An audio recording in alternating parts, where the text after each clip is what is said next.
I was living in Southern California as a high school student. I got a scholarship from, of all places, a big tobacco company called Lorillard for community service in high school. And I decided to use it to go and do a volunteer exchange program. I was not so much motivated by idealism as by the idea of leaving school and having an adventure. So I graduated a semester early and I went to Ghana in West Africa, and I volunteered as an English teacher.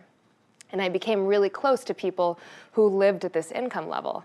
And I saw so much avoidable tragedy that as an undergrad, I couldn't ignore it. I kept going back to Africa, and I decided I wanted to do something about this and make a difference in my life through my career.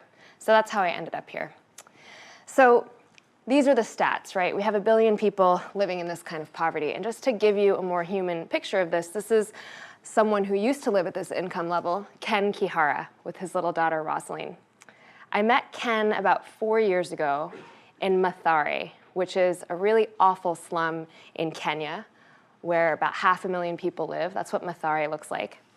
And Ken was supposed to be one of the success stories. Ken had actually gotten lucky enough to get a scholarship to a boarding school in Kenya. So he had graduated with top marks from this boarding school. And you would assume, as a Westerner, that after this, Ken's life is secured, right? He's going to go to a good college. He's going to get a job. He and his daughter will live a happy life. But Kenya faces 70% youth unemployment.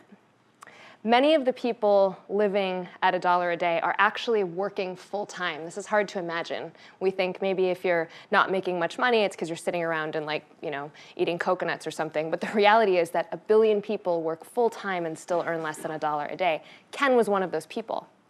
After he finished high school, worked really hard, managed to get this scholarship, gets a diploma, no one offers him a job.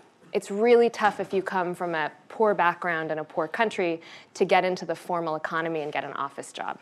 So Ken was stuck going back to the informal economy. He moved back to the slum, and he made a living picking bits of plastic and metal from those junk heaps that you see and selling them to the local recycler, which made him about $1 a day.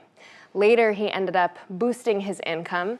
Many of the young men in this slum, young men and women, are incredibly entrepreneurial and run lots of side hustles. So one of Ken's side hustles was actually brewing a kind of moonshine called changa. And what you see here in those barrels are these guys brewing changa.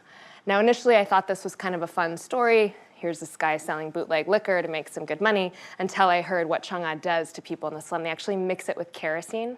And Ken told me that people drink this stuff to forget themselves. This is what people are doing now to earn a living. People working really hard, people who speak the Queen's English, like Ken, probably better English than I do.